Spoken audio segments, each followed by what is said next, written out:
प्रश्न क्रमांक 1. मांजरी गोटा ही जात कोणत्या पिकाची आहे? ए. बटाटा, बी. कांदा, सी. वांगी, डी. टमाटर.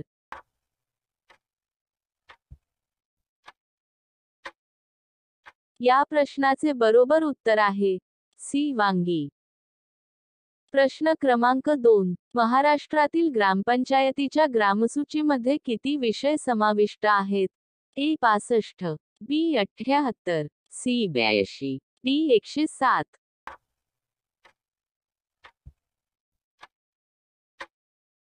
या प्रश्नाचे बरोबर उत्तर आहे बी. 78. प्रश्न क्रमांक 3. ग्रामपंचायतीच्या अनुदानास मान्यता कोण देते? ए. जिल्हा परिषद, बी. पंचायत समिती, सी. जिल्हाधिकारी, डी. राज्य सरकार.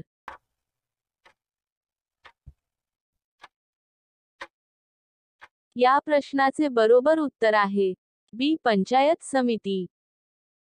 प्रश्न क्रमांक 4. महाराष्ट्र राज्यात एकूण किती कृषी विद्यापीठे आहेत? ए. 2, बी. 3, सी. 4, डी. 6.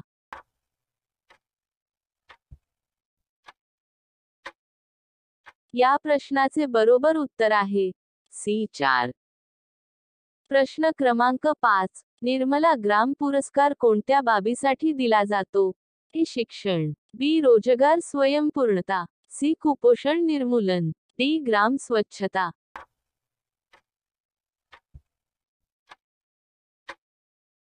या प्रश्नाचे बरोबर उत्तर आहे डी. ग्राम स्वच्छता.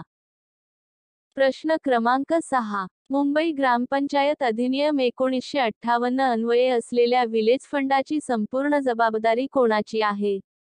ए. सरपंच, बी. ग्रामपंचायत सचिव, सी. तहसीलदार, डी. यापैकी नाही.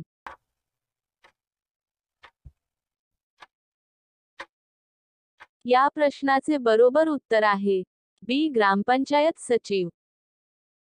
प्रश्न क्रमांक 7. महिला ग्रामसभेचे आयोजन केव्हापासून करण्यात आले आहे? ए. 26 जानेवारी 2003, बी. 15 ऑगस्ट 2002, सी. 26 जानेवारी 2004, डी. यापैकी नाही.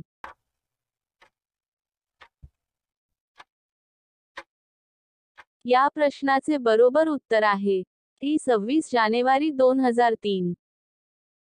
प्रश्न क्रमांक 8. ग्रामसेवकाची निवड कोण करते? ए. पंचायत समिती, बी. ग्रामपंचायत, सी. जिल्हा निवड मंडळ, डी. राज्य शासन.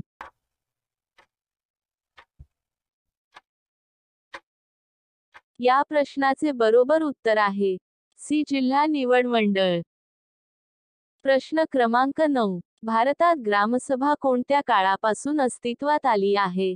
ए. मौर्य काळ, बी. ब्रिटिश काळ, सी. प्राचीन काळ, डी. मध्ययुगीन.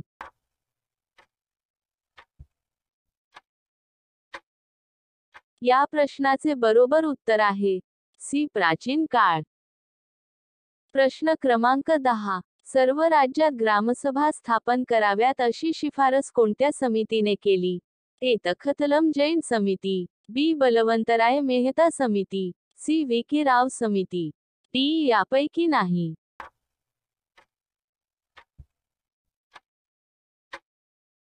या प्रश्नाचे बरोबर उत्तर आहे ए. तखतलम जैन समिती.